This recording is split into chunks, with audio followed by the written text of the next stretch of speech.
He stood on a stage, facing thousands of people who believed differently than him. Yet he didn't shout. He didn't attack.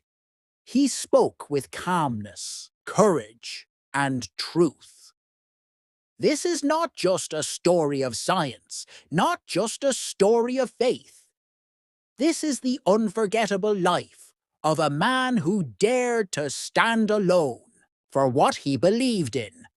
His name was William Campbell, and once the whole world was watching him. Stay with us, because by the end of this story, you'll learn more than just history. You'll feel what it means to question, to believe, and to stand tall in silence. Biography of Dr. William Campbell. Chapter 1. A Humble Beginning. William Campbell was born in 1924 in the United States of America. He grew up in a Christian family that believed deeply in faith and service. From a young age, William was a curious boy. He loved reading books, asking questions, and understanding the world around him. His parents taught him to be kind, honest, and faithful to God. He was deeply influenced by the Bible, and it became a major part of his thinking. As a young student, William did well in school and was admired by his teachers for his calm nature and respectful attitude.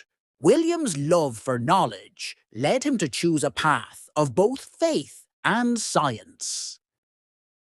After finishing high school, he joined college and later earned a degree in medicine.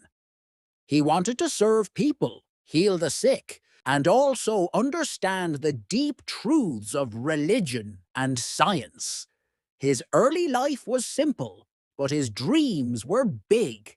He believed that both science and religion could work together to help humanity. He never imagined that one day he would be known around the world not only as a doctor, but also as a boy who dared to debate deep religious and scientific questions. Chapter 2. A Doctor and a Missionary. Dr. William Campbell did not stop at medical school. He went on to study tropical medicine because he wanted to help people in poor countries. He traveled to Africa, where he worked for many years as a medical missionary. He treated thousands of patients, most of them suffering from diseases like malaria and tuberculosis. He worked in difficult conditions, no air conditioning, no fancy hospitals, and often no electricity. But he didn't complain. He believed it was his duty to help those in need. His faith in God gave him the strength to continue his work in hard times. While he was working in Africa, he also studied the holy books more deeply. He began to focus on Islam, trying to understand the Quran with the same seriousness he gave to the Bible. He read Islamic texts, met Muslim scholars, and began to learn Arabic. His goal was to understand whether the Quran contained scientific knowledge or mistakes. He believed that if God's word was true, it should be correct in all things, spiritual and scientific. This led him to write a famous book called The Quran and the Bible in the Light of History and Science. The book tried to compare both holy books to modern science. His work received attention from Christians and Muslims around the world. Chapter 3. The Great Debate with Dr. Zakir Naik. In the year 2000, something historic happened, Dr. William Campbell agreed to a public debate with Dr. Zakir Naik, a famous Islamic scholar and speaker from India. The topic was the Quran and the Bible in the Light of Science. The event was held in Chicago and attended by thousands of people. It was one of the most watched and talked about debates between Christianity and Islam in modern times. Dr. Campbell came prepared with his notes and scientific claims. He focused on what he believed were scientific errors in the Quran. He spoke softly and calmly, often quoting from both the Quran and the Bible. On the other hand, Dr. Zakir Naik responded with energy, speed, and confidence. He challenged Dr. Campbell's claims and gave his own scientific explanations from the Quran.